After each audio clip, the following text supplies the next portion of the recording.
Alô, galera, alô, rapaziada, alô, alô, W Brasil, pois é, sextou, cumpre avisar os senhores que sextou, e nós estamos com a parte no ar, é claro, no feed do Vira Casacas, na onda do rádio, desde 2017 invadindo seu estéreo, pois é. E se o Vira Casacas é um dos podcasts mais queridos e mais escutados do Brasil, não é assim só por causa do nosso jeitinho, sabe? Esse nosso jeitinho.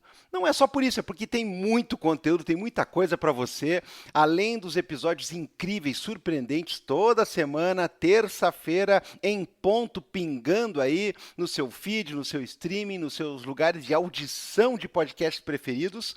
A gente tem a cada sexta-feira as nossas colunas, ou seja, é coisa extra, é ideia extra, é papo reto extra. E aí, numa sexta-feira, plac! Nós temos o Felipe Abal com o RT comentado. E na outra sexta-feira, pimba! Nós temos isso aqui, que nada mais é do que aquela boa e velha coluna minha, do Gabriel Divan, eu mesmo, seu criado, ao seu dispor, onde eu abordo as questões do mundo jurídico, das leis, do foro, dos tribunais, mas tudo com uma pegada que eu costumo dizer que é Desenrolation Society. Se você não conhece o conceito, eu lhe apresento, não tem problema. A gente fala tudo isso, mas focando a missão de não mandar aquele juridiquês que, além de chato, serve para complicar e para fazer com que as pessoas entendam menos do que deveriam. Então, se você não é da área do direito, se você não milita no campo jurídico, não tem problema, porque eu vou falar de um jeito que a ideia vai vir fresquinha e limpinha, pronta para consumo, claro. Eu sempre gosto de dizer, né? Não utilize o à parte como o seu único ponto de contato com a matéria, com nada, porque senão você não vai ter necessariamente uma opinião. Você vai ter um resumo da opinião rápida do Gabriel, quinzenal, sobre uma coisa. Mas que, modéstia à parte, né? É um belo de um quebra-galho, é um belo de um aperitivo, é um belo de um ingresso inicial, né? Passinhos de bebê, eu vou largando para vocês o brief, que é pro louco não entrar no assunto, que nem o desembarque da Normandia, né? O cara entra, não sabe nem para que lado ele olha. Então aqui, ó, vem comigo, vem pro à parte, entenda em termos simples, em colocações bem diretas as questões e as polêmicas jurídicas do momento, e aí depois você utiliza isso. Tá, mas utiliza como, Gabriel? Olha, do jeito que eu sempre recomendo, né? Você tem aquela carta na manga, você tem aquele coelho ideológico, informativo na cartola, e aí no meio da reuniãozinha ali, né? No meio do assuntinho, no meio da rodinha, do chopp e tudo mais, alguém fala assim, por exemplo, pois é, tem essa história aí, né? Parece que andaram aumentando uma pena lá, não sei do que, do feminicídio. Aí o cara fala, não, é que assim, ó, eu andei lendo sobre o assunto e é mais ou menos assim. Aí você manda brasa aí e passa bem, né? Ora bolas, é claro. Pode usar aqui o conteúdo, é para isso que serve. Aqui não trabalhamos com copyright. Aliás, right é só o pé de cobrar a falta aqui, porque a gente trabalha com copyleft. Claro, claro, né? Querendo citar a fonte, a gente agradece, né? A gente manda aqui um axé, né? Mas tudo bem. Se você quiser dizer assim, ó, não, eu não vou citar nada, eu vou fingir que eu fiz uma pesquisa e vou impressionar a gata, vou impressionar o boy aqui. Bom, beleza, beleza. O meu trabalho aqui, a minha tarefa aqui é espalhar o conhecimento e é botar você a par de algumas coisas. Bom, e aí, essa semana a gente tem aqui um assunto que é muito interessante e, obviamente, ele não pode ser explorado em toda a sua densidade, em todas as suas ramificações e possibilidades no nosso programa, que ele é mais curto, ele é mais ligeiro, ele é uma coisa assim para resumir, mas é uma coisa que vale a pena pensar, ainda que um pouquinho. Vale a pena deixar algumas questões aí, alguns pontos de partida para você pensar numa questão de contraponto, porque ele é um assunto que não é fácil, embora diga respeito sim a uma coisa que está sempre na boca do povo, que é modificação de leis criminais para aumentar penas, né? Aumento de pena e criação de tipos penais, ou seja, de condutas que são criminalizadas novas, é sempre um assunto que incendeia muita gente. E é claro, isso aqui envolve também, como eu já dei ali uma amostrinha, como eu já fiz uma brincadeira, mas este é realmente o assunto que nós vamos conversar hoje, a questão da violência contra a mulher, violência em razão de questões de gênero, que entre outras coisas, deveria estar mais na boca do povo do que costuma estar. Bem, well, Alright, alright, alright. Você deve ter escutado, ou lido, ouvido alguém falar que agora Lula aumentou a pena do feminicídio para 40 anos. Isso aí, é claro, teve toda uma questão de aproveitamento, barra crítica, barra comentário, que foi parar dentro da panela da política brasileira e sua polarização. E aí a gente viu movimentos engraçados, né? Simpatizantes do governo, ligados muitos deles a uma esquerda dita progressista, estavam lá comemorando como uma das políticas que o governo está colocando na mesa para o enfrentamento à violência contra a mulher. Já aquelas pessoas ligadas ao campo conservador direitoso, que geralmente ficam pedindo a criação de crimes para tudo que é lado e o aumento de penas até o infinito, estavam criticando a medida como demagógica, e aí você pensa assim, nossa senhora, em que lado eu estou, que lado eu costumo estar, em que lado eu deveria estar, porque afinal de contas a gente tem aqui uma movimentação, digamos, né, notável, né, peculiar até, mas não inusitada, porque isso é o que geralmente acontece. Um dos marcadores entre direita, conservadorismo, agropop, boi, bala, né, Bíblia, fumaça, sei lá o quê, né? E uma esquerda que, para alguns, pejorativamente defende bandidos, é contra a lei e contra a ordem, né? Esse tipo de coisa aí, né? Esse papinho aí, né? É papinho, hein? Pois é, um dos marcadores entre esses dois campos, se é que a gente pode dizer assim, costuma ser essa questão de uma visão crítica em relação às atuações punitivas entre as atuações de controle social e as atuações legislativo-criminais do Estado. A gente sabe muito bem, há muito tempo, que a mera questão do combate à criminalidade a partir dos aparelhos institucionais, ela tem alguns problemas em si. A gente não tem só que falar se tem que ter mais combate ao crime ou menos combate ao crime. Tem que ter mais justiça ou não. Gente, isso aí são conceitos que, dependendo do padrão de discussão que você tem, eles são etéreos.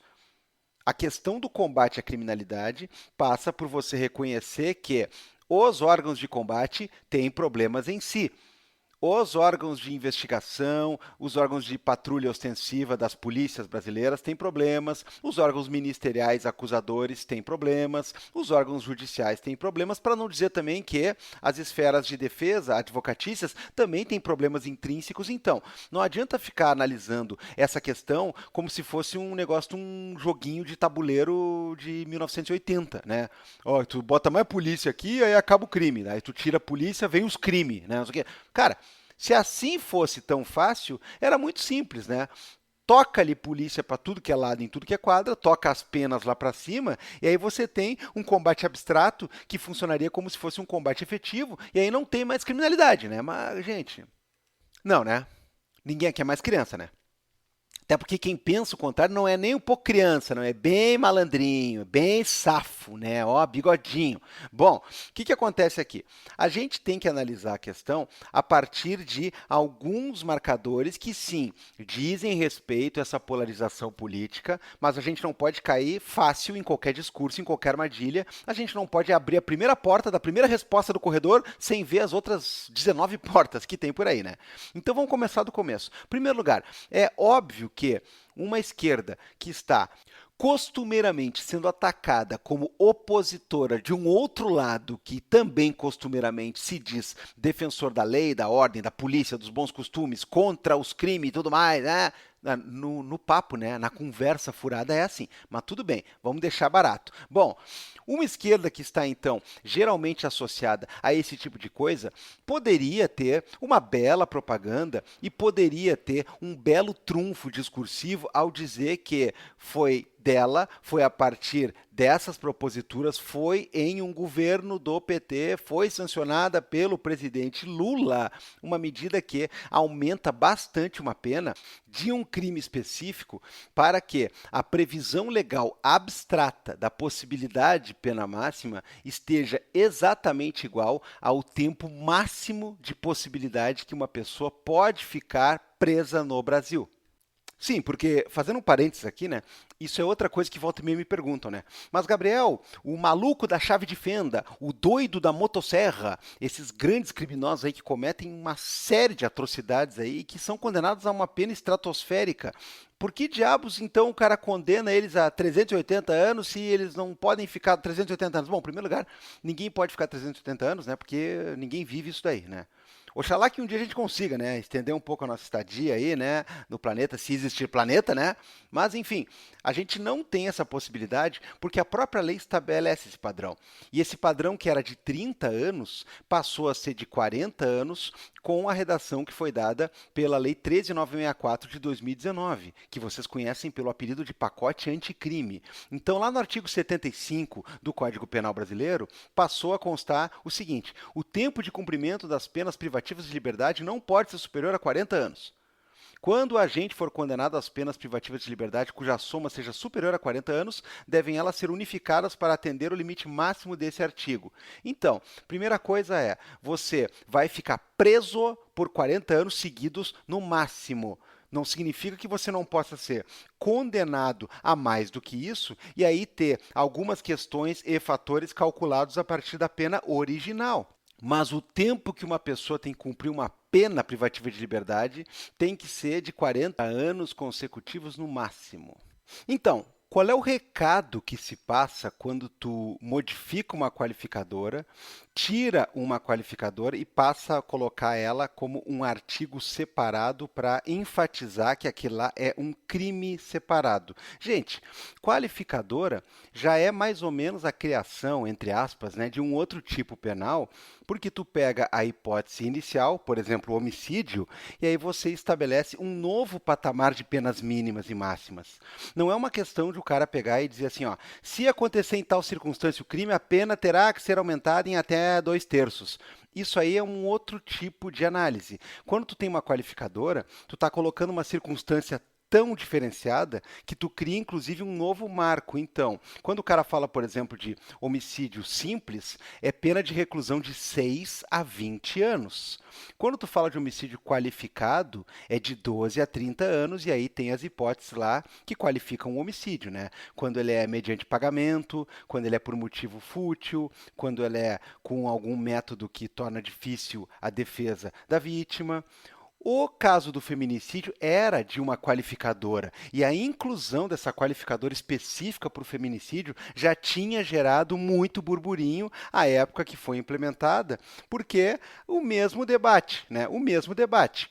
Gente que quer ver reconhecida na lei uma questão diferencial para um tipo de circunstância de homicídio, e gente que acha que isso aí é demagogia, gente que acha que isso aí é alguma coisa que não tem utilidade, e aí nesse ponto o próprio argumento se bifurca. Sim, porque se você achou que a coisa era mole, tipo assim, ó, uma esquerda que quer mostrar que também sabe lutar na base do discurso punitivista quando é necessário ou conveniente, versus uma direita que quer aumentar as penas e crime para tudo que é lado, menos quando ela não está no poder e não é ela que propõe, porque ela não pode usar argumentativamente a questão.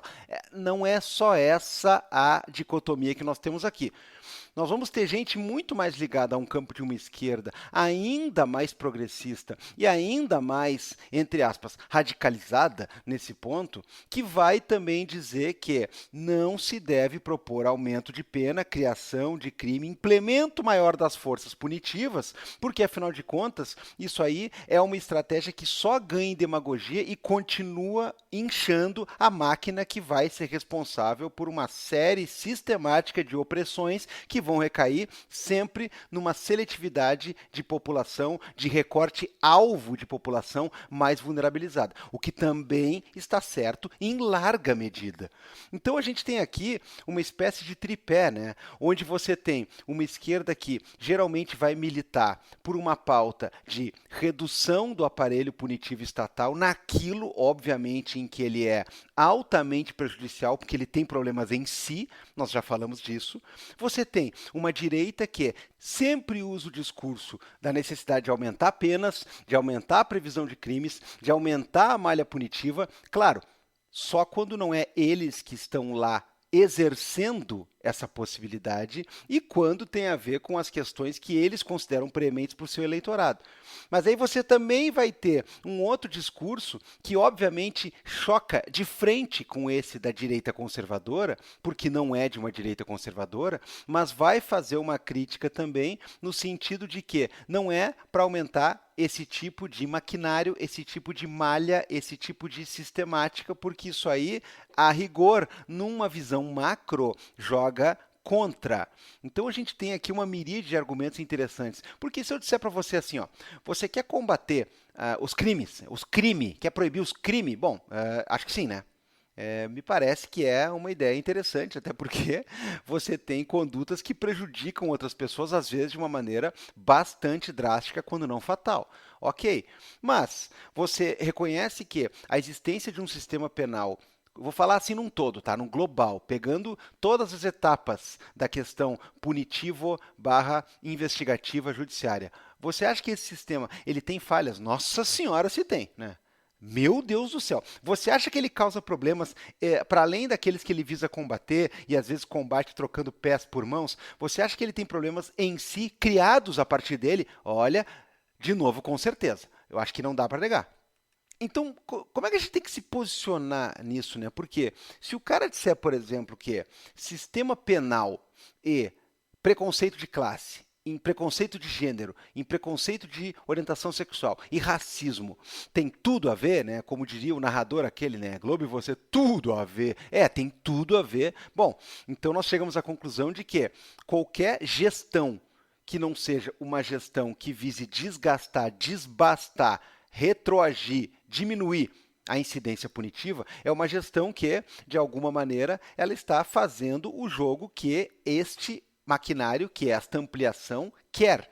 Ou seja, muita gente vai dizer que, mesmo quando é à esquerda, quando é o PT, quando é Lully, mesmo quando é ele caneteando uma coisa que tem a ver com aumento de pena para um tipo específico de criminalidade que vai reforçar uma proteção específica para uma camada de vítimas com um mote direcionado, isso daí seria uma forma de, em algum momento, de alguma maneira, em algum cenário que não é bem escondido, que é bem próximo da superfície, você está reforçando a própria ideia de um punitivismo, a própria ideia de que o punitivismo dá certo, a própria ideia de que você ter mais penas previstas virtualmente no código significa maior importância, maior preocupação e maior combate e maior efetividade e ainda assim maior diminuição da vitimização.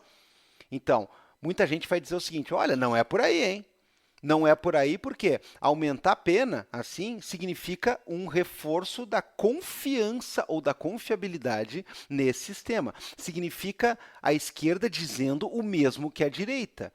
Temos que ter mais punição. A questão é quem nós vamos punir, que tipo de crime nós vamos pesar a mão, mas nós vamos pesar a mão. E aí você vai recair, muitas vezes, naquela própria lógica de achar que pesando a mão, num sentido abstrato, figurado, num sentido no papel, né, você vai estar pesando a mão e causando efeitos na realidade. Olha, isso aí é uma coisa que quem acredita ainda nisso deve acreditar na fada do dente. Olha, eu vou avisar para vocês, caso estejam me ouvindo aqui, né? Eram seus pais, tá? Seus pais dando dinheiro, né? Não era fada porcaria nenhuma. Agora, vamos lá, né, gente? Vamos lá, porque a gente tem que pensar aqui também a situação com a complexidade que ela merece. Quando você, repito, você coloca agora um novo tipo penal, ou seja, a mudança ela é um pouco simbólica também. O feminicídio deixa de ser uma qualificadora do homicídio e passa a ser um crime contra a vida em si. Então, agora, as questões que já eram assim estruturalmente passam a ser também simbolicamente. Então, não existe mais a qualificadora do homicídio e, de acordo com a nova redação do Código Penal, que foi incluída pela Lei 14.994, agora de 2024, passa a existir o 121A. Dessa maneira, assim, né, o 121, o clássico artigo 121 e os seus parágrafos e incisos, que tratam das possibilidades e das formas de se cometer e de se punir ou não o homicídio, agora ele ganha ao lado dele o 121A, este que vai definir o feminicídio da seguinte maneira, então. Vamos lá, né? Vamos lá, vamos para a leitura. Matar mulher por razões de condição do sexo feminino. Pena, reclusão de 20 a 40 anos. E aí vai ter um parágrafo que vai explicar isso aqui, ó. Considera-se que há razões de condição do sexo feminino quando o crime envolve violência doméstica e familiar, menosprezo ou discriminação à condição de mulher. Vocês viram que no começo do programa eu já saí falando assim que a gente vai ter um novo crime agora que envolve questões de gênero, né? De novo, a lei, de uma maneira burra, de uma maneira boba, de uma maneira que eu acho que ela é ineficaz e ou eu acho que ela perdeu uma grande oportunidade, ela não fala questão de gênero, ela fala sexo feminino. Claro, é possível a gente ler sexo feminino de várias maneiras, mas aqui nós estamos falando de matar uma mulher em virtude de condições que têm a ver com o desnível que atinge o gênero, não é o sexo. Até porque a gente pode ter, por exemplo, uma mulher trans sendo morta a partir de fatores que têm a ver com esta condição específica. Então, o primeiro vacilo aqui foi não ter falado gênero, até porque se querem fazer uma defesa, se querem jogar isso para dentro da lei, para gerar essa discussão, tinha que ter usado a questão do gênero. Eles falam de sexo feminino quando envolve menosprezo ou discriminação à condição de mulher. Isso, para mim, Gabriel, já é suficiente para você incluir uma questão de gênero que não é só em relação ao sexo no sentido biológico. Eu acho que isso é bem claro, né? Eu não preciso dar mais detalhes sobre qual é a minha posição a partir desse assunto em relação a esse fator aqui, né? Bom, a lei segue colocando assim, ó, a pena do feminicídio é aumentada de 1/3 até a metade se o crime é praticado durante a gestação, nos 3 meses posteriores ao parto, ou se a vítima é mãe ou responsável por criança, adolescente ou pessoa com deficiência. Contra a pessoa menor de 14 anos e maior de 60, com deficiência ou portadora de doença degenerativa, na presença física ou virtual de descendente ou ascendente da vítima. Em descumprimento das medidas protetivas de urgência previstas na Lei Maria da Penha. Isso aqui a gente vai falar um pouquinho daqui a pouco. E nas circunstâncias previstas nos incisos 3, 4 e 8 do parágrafo 2º deste Código, no artigo 121, que nós estamos falando justamente das questões de homicídio qualificado. Então, tu já tem o homicídio qualificado e tu vai ter o feminicídio aumentado quando ocorrerem algumas das qualificadoras do homicídio juntamente na prática, em concurso. Então, motivo fútil, emprego de veneno, fogo explosivo, asfixia, tortura ou outro meio cruel, né? Ou a própria questão de arma de fogo de uso restrito e proibido.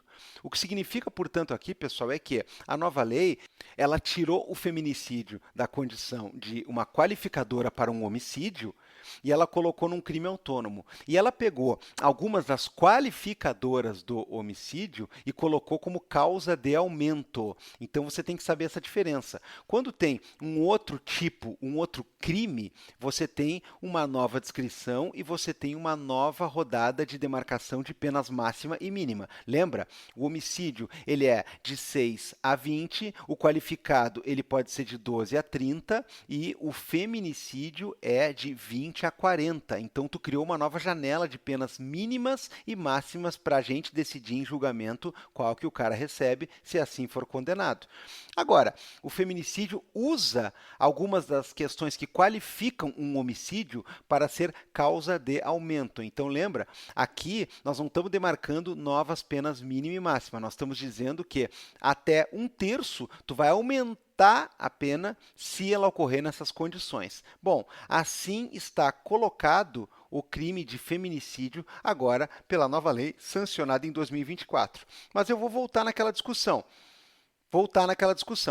A gente tem a pena máxima do feminicídio igual à pena máxima que alguém pode efetivamente cumprir em termos de privação de liberdade no Brasil. É para ser um recado simbólico para conferir importância à questão. Afinal de contas, passa a ser a maior pena prevista dentro do nosso Código Penal para um crime. Bom, aí a gente começa a pensar no outro lado, né? Eu vou me furtar de falar a respeito do que seria um argumento da direita tosca conservadora, porque vocês sabem, né? Você sabe como é que é essa galera, né? Tem uma parte aqui, alguns números para trás, é o aparte número 63, caso você queira olhar aí, né? De junho desse ano, o nome é Aborto no Projeto de Lei 1904, onde eu explico toda a hipocrisia desse discurso, porque não sei se você lembra, né? Acontece tanta coisa nesse nosso país aí que às vezes a gente fica meio maluco, né?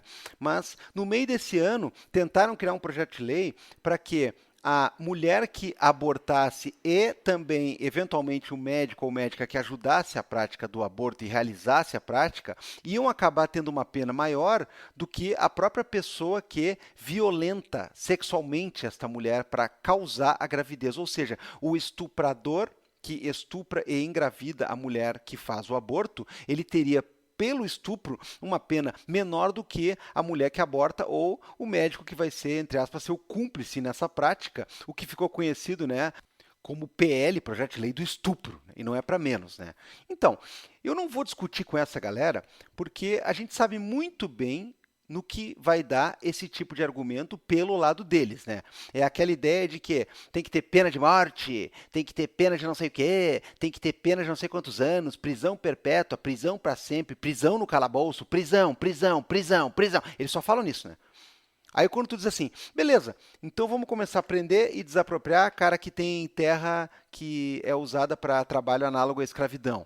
Vamos começar a prender e desapropriar quem está promovendo queimada, entre aspas, terrorista, aí, que está fudendo com tudo. Vamos começar, aí os caras ficam, não é bem assim, não pode, sei o quê, olha só, tem que racionalizar o uso do direito penal. Aí começa um arsenal de livros que faz inveja à minha própria biblioteca aqui, né?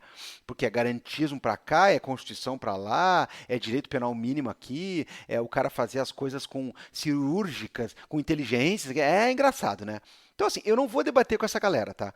Eu acho que o debate que você tem que promover aí na sua cabeça com a sua galera é o debate entre o campo de uma visão de uma esquerda que quer simbolizar coisas a partir do direito penal com uma eventual esquerda mais preocupada com o reforço simbólico que esse próprio direito penal tem e acaba causando em termos de prejuízo no que, de certa maneira, é uma confiança ainda sendo depositada nisso. Então, a gente está falando de uma esquerda que vai procurar tatear, que vai procurar usar, nós estamos falando de um campo progressista, que vai se valer de um discurso punitivista em algumas ocasiões estratégicas, versus uma hipótese de que não se deveria, em termos de progressismo, pensar em usar discurso punitivista nem de forma estratégica, né?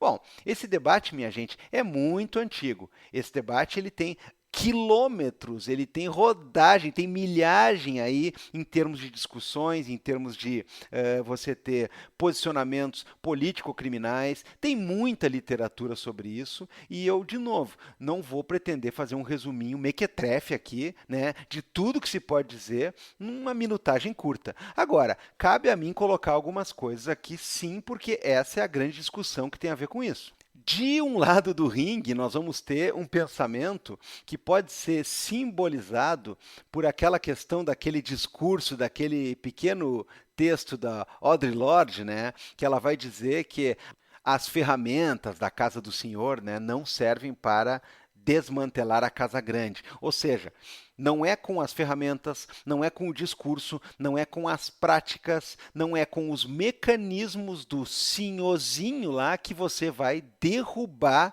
um sistema preconceituoso, opressor, escravocrata e tudo mais. Então, o recado é bem dado, né? O recado é a proposta a partir de muita gente, eu estou usando aqui um texto específico bem curtinho, procura na internet aí que vale a pena ler, da Audre Lorde, a partir disso, é justamente para a gente pensar que não podemos simplesmente achar que a gente vai virar o jogo a golpes também de discurso punitivista e de direito penal. Não funciona assim. Seria muito fácil, né? Você pega e diz assim, agora a gente pega o direito penal e começa a punir os ricos em vez dos pobres e começa a mandar a polícia fazer toda uma questão de approach em cima de estereótipos de pessoas poderosas ao invés de vulneráveis. Vamos começar a desconfiar mais de loirinha patricinha branca do que de negão de cabelo black. Vamos, cara, não é assim que se procede, porque isso não tem a menor possibilidade de dar certo se você pensar que alguns mecanismos que estão atrelados em termos de práticas culturais, sociais e institucionais, eles estão assim desde o nascedouro. Até porque, sob certo aspecto, o direito penal não é uma ferramenta que está solta ali para quem quiser pegar e usar. Ele é ferramenta da casa do senhor. Ele é ferramenta da casa do patrão, ele é ferramenta do senhorzinho, ele é ferramenta da casa grande. Então tem que ficar ligado nisso. Tem que ficar ligado sim, e é claro que usar uma discursividade que tem a ver com criar mais um crime, que punir, que mostrar que, olha, nós estamos prestando atenção nesse assunto a partir de ampliar de uma maneira bastante rigorosa uma pena abstrata para o cometimento desse crime. Nós estamos cuidando disso. É óbvio que isso aí tem um quê muito grande de armadilha inebriante, em termos de achar que esse tipo de discurso sozinho resolve. Esse é um argumento típico da direita reacionária.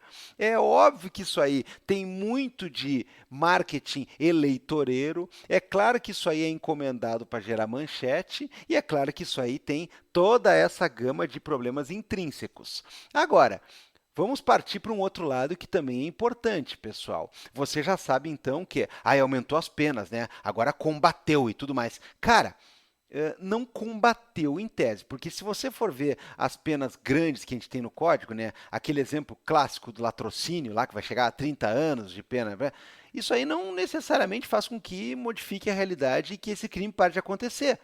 Então, uma coisa que você está vendendo muito confete, né? Você está fazendo muita festinha, você está promovendo muito um discurso punitivista para pouca entrega de resultado efetivo que ele tem, o que só faz gerar mais necessidade e mais probabilidade de esse discurso ser cada vez mais implementado e promovido por todo mundo que seja.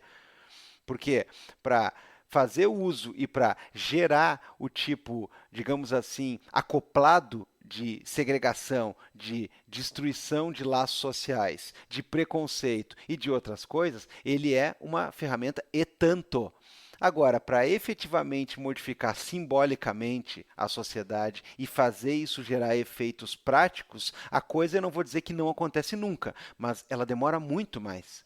Então, talvez seja um tipo de remédio que você toma que ele causa muito mais efeito colateral do que uma pequena porcentagem de efeito real para aquilo que ele deve combater. Então, eu não sei se tem que tomar esse remédio.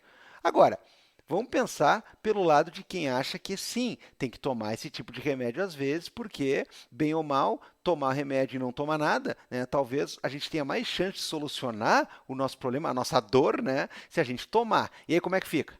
Bom, pessoal, eu não tenho dúvida nenhuma de que, diante do número estapafúrdio de crimes e de previsões legais sobre crimes que nós temos no nosso país a partir do Código Penal e de outras leis, a gente necessariamente tinha que fazer uma enxugada, tinha que fazer uma limpa, mas tinha que passar primeiro a pensar nas coisas mais graves. E talvez esse discurso aqui também é antigo, também não é novo.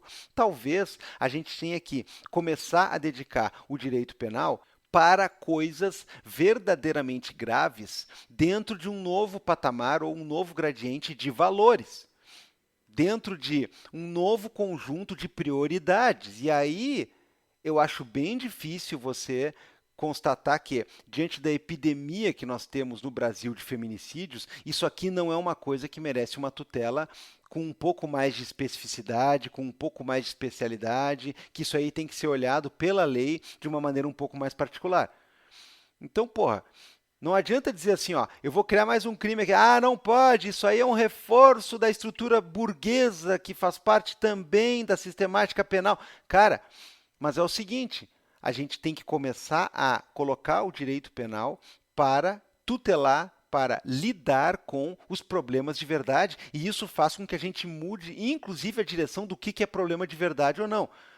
Eu vou ser até um pouco utópico aqui, e vejam bem, eu tenho argumentos bem sólidos para acreditar nas duas hipóteses e para me agarrar nas duas, e eu, de certa maneira, sem ficar em cima do muro, né, sem murismo, eu digo que em larga escala eu concordo com as duas hipóteses, concordo mesmo, e consigo ver as vantagens de ambas. Agora, eu acredito, sinceramente, que a gente pode, inclusive, rumar para uma diminuição ou uma dissolução do direito penal, como querem, por exemplo, os abolicionistas penais, de uma certa maneira, por mais que pareça meio hipócrita ou pareça meio esquisito dizer isso, a gente pode rumar para uma dissolução quando a gente começar a mudar a estrutura dos patamares de importância das coisas. Então, tira uma série de bobajadas, varre uma série de insignificâncias, exclui do radar penal uma série de coisas que vão acabar necessariamente sendo parceiros, sendo aliados, sendo peças acopladas de toda uma problemática social, econômica, cultural, racial, patriarcal do nosso sistema, e começa a deixar na esfera do radar punitivo coisas que realmente interessam para algum tipo de mudança social. Aí, o pessoal que é abolicionista deve estar agora chutando a caixa de som, né? Como eu ouvi falar isso. Mas calma, pessoal. Preste atenção num pequeno detalhe aqui. Num pequeno detalhe. Uma das coisas que eu digo e que eu costumo falar para a gente medir o impacto eventual daquilo que a gente vai propor é ver a reação dos canalhas. Olha a reação dos canalhas. Olha lá para você ver. Quer dizer, quando você diz assim, ó, tem que abolir tal prática do sistema. O cara vai dizer, não, tu tá a favor dos bandidos, tu tá a favor disso aqui. Ou seja, se os canalhas reagem assim, é porque, de certa maneira, você está propondo uma coisa que causa abalo.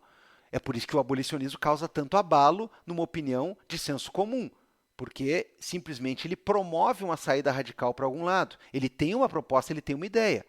Agora, quando você diz assim, ó, vamos punir mais, então? Vocês querem mais pena, mais polícia, mais cana? Tá, então tá. Vamos botar cana em cara que vai desmatar, cara que vai queimar, cara que vai pressionar para romper com fronteira demarcada de terra indígena e com cara que violenta a pessoa por orientação sexual e o cara que mata a mulher por questão de gênero. Vamos punir esses caras, então. Aí a canalhada vai correndo defender o quê, minha gente? Não é nem o minimalismo. Tem uns que defendem o abolicionismo penal, né? Deus me livre, né? Ai, o mundo, olha só como é que tá o mundo. Tu não pode mais falar nada, tu não pode fazer nada, tu não pode mais pegar e matar. É assim que os caras pensam, velho. Então eu proponho a seguinte questão: mantém em mente a necessidade da gente nunca cair 100% no conto da sereia, de aumentar a pena e de achar que isso é realmente uma saída para conter uma prática de crime. Aumentar a pena, criar mais crime, isso aí geralmente não tem o efeito que todo mundo gostaria que tivesse e é um efeito automático. Nós não estamos jogando SimCity na versão do Super NES, pessoal. Não é só botar uma policinha no quarteirãozinho lá que aí a taxa do crime já baixa na semana seguinte. Isso é delírio, cara. Isso é delírio. E isso fortalece uma série de questões de um discurso ainda mais perigoso. Mas a gente tem que perceber também que quando você começa pontualmente a colocar direito penal em áreas que certas pessoas e certas mentalidades não querem que ele esteja, você acaba causando abalo também. Então, assim, ó, eu não acho que tem que ter um feminicídio com pena de 40 anos que serve muito bem para você gritar algumas coisas em véspera de eleição municipal. Olha, eu não acho, cara, eu acho que não. Agora, vamos combinar uma coisa. Tem que ter o crime de feminicídio, tem que estar previsto isso e, principalmente, a gente tem que forçar o entendimento de que sexo feminino ali tem que ser visto como gênero. Não vamos negar e nem a pessoa que é mais abolicionista pode negar que, por exemplo, medidas que têm a ver não com aumento abstrato de pena, mas com atividade real e com conexão de informações efetivas dão certo. É por isso que a gente não tem uma erradicação, infelizmente, a gente não tem um fim, a gente não tem necessariamente, né, alguma coisa que joga os índices para perto do nada em relação à violência contra a mulher. Agora, que a gente tem muito mais documentação, que a gente tem muito mais efetividade, que a gente tem muito mais mecanismos para que isso acabe gerando alguns efeitos positivos pós-Maria da Penha, que vai fazer em breve 20 anos, sem dúvida nenhuma que a gente tem. Então, tu tem medidas protetivas. Ah, mas elas não salvam todo mundo. Claro que não, porque nada salva, porque a gente já sabe muito bem que direito penal no papel não necessariamente salva nada. Agora, questões efetivas sendo levadas a partir de redes de atuação administrativa, elas podem ter muito resultado. Então, por que que de uns anos para cá está toda uma cruzada contra essa questão, por exemplo, da Maria da Penha, que tem aqueles idiotas lá que estão tentando se desfazer, que estão tentando menosprezar, que estão tentando reverter o discurso em termos da Penha e tudo que ela representa? Por que que tem isso?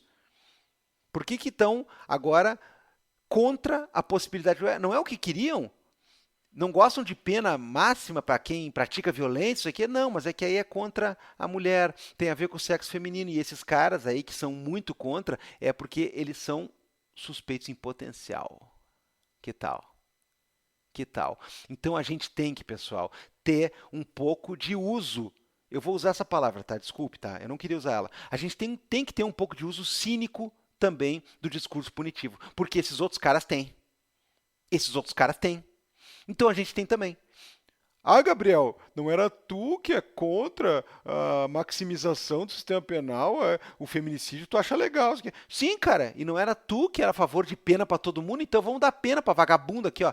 Não é tu que diz que os caras que é vago tem que ser tratado, então assim, ó, pega o vago aí, né, que tá fazendo esse tipo de coisa, e aí você vê uma mudança incrível no ar, né? Porque quando você pega todas essas questões que têm raiz direta com a nossa cultura patriarcal, capitalista, individualista, e você passa a pontualmente defender a criminalização dessas coisas, aí a mágica acontece. Aí quem era a favor do direito penal vira contra, aí o cara passa. Ele periga pegar uma camisa da Maria do Rosário e dizer assim: ó, eu sou direitos humanos, né? Não é assim, não dá para usar o direito penal para qualquer coisa. Então, olha só. Para terminar a situação aqui, né? Eu diria para você o seguinte: sou a favor da criação de um feminicídio enquanto qualificadora, como eu fui. Sou a favor da criação apartada de um crime de feminicídio para regular ele e para fazer considerações melhores e mais pontuais sobre ele na lei. Sou. Eu não sei se eu sou a favor do estabelecimento de uma pena abstrata de 40 anos. Agora, vamos combinar aqui. 20, 30 ou 40, não necessariamente muda muita coisa se a gente não tiver todo um aparato cultural que vá acompanhar essa possibilidade, porque não adianta só prever a pena. Então a gente pode estar querendo construir alguma coisa tendo um dos pilares a questão do estabelecimento punitivo de uma tutela específica. Agora, vamos lá, né, gente? Tem grande chance de ficar só nesse pilar. Aí não adianta nada. Não é porque tem direito penal que muda a cultura, não é porque tem direito penal que muda a mentalidade. Vide a questão da própria LGBTQIA fobia, que o Supremo diz que vai se equiparar à questão do racismo enquanto não houver legislação específica. E aí a gente sabe que se depender desse Congresso aí não tem legislação para isso nunca, porque esse Congresso é feito basicamente pelos homofóbicos que poderiam ser as pessoas imputadas na lei. E a gente sabe também que só a presença da lei não basta para mudar um ambiente cultural. Agora, eu também vou dizer outra coisa, que é você também não pode dizer que se não mudar o ambiente cultural não muda nada, então nada muda nunca, então você não faz nada e pronto. Aí vira uma espécie de niilismo que, na verdade, é inércia. Ele é menos postura política ou filosófica e ele é mais inércia, ele é mais, né, acomodação. Então, tem que ter alguma coisa que dê um curto-circuito que chacoalhe o esquema. Eu sou, de novo, repito, a favor da existência do feminicídio, sempre fui em termos de qualificador e agora eu também acho interessante, mas eu faria algumas modificações. Fiquem menos com a previsão da pena abstrata, né? Ah, 40 anos, não 40 anos. Cara, fica menos com isso, porque isso aí é só simbólico. É só para dizer que a pena agora é a mais alta possível, hein, galera? Olha só, isso aí é a questão do fogo de artifício, tá? Fiquem com a ideia de precisamos ter um direito penal, se é que precisamos de um, ele tem que ser algo que vá cada vez mais estar voltado para um certo tipo de crime, para um certo tipo de proposta, e a gente pode muito bem defender este cenário sem parecer que nós somos tolinhos o suficiente para acreditar que direito penal resolve tudo, e sem que a gente caia também num discurso comparável a o da direita reacionária mais tosca. Porque lembre-se, esses caras não querem coerência. Esses caras querem se proteger e querem manter o establishment que lhes favorece. Então eles não estão discutindo com sinceridade. A gente pode estar discutindo com sinceridade. Eles não. Os caras querem criminalizar quem eles não gostam e querem imunidade para si mesmos. E não é isso que nós estamos propondo aqui. Então pensa bem a respeito disso, pensa comigo aí. Quero ouvir comentários de vocês. É no YouTube, é no Spotify, é em todo lugar que tiver a parte e vira casacas, porque a questão está assim colocada, pelo menos inicialmente. Vamos deixar correr água por baixo da ponte aí, porque de repente aí nós temos alguns tipos de exemplos ou algumas questões que precisam entrar nesse jogo, precisam entrar em conta, que podem vir agora, depois dessa sanção e depois dos tribunais começarem a se manifestar sobre os casos respectivos. Beleza? Eu sei, não é fácil. Mas eu poderia mentir que é fácil, mas não é, né? Então eu prefiro não mentir, até porque eu não minto. Ora bolas, né? Gente, apoiem se possível o Vira Casacas, porque produtos independentes como o nosso precisam e muito do seu apoio. Vai lá em apoia.se/viracasacas ou orelo.cc e deixa pelo menos 5 por mês ali que nos ajuda uma barbaridade. Correto? Refletiu? Pensou? Gostou? Não gostou? Faz parte. Faz parte. Eu quero deixar com você argumentos e a discussão em primeiro lugar. Eu não quero ter a razão, né? Porque aqui, né, nós estamos diante de um assunto que é muito maior do que necessariamente este programete, esta coluninha que acaba de acabar agora. Quer ver? Ó, tchau!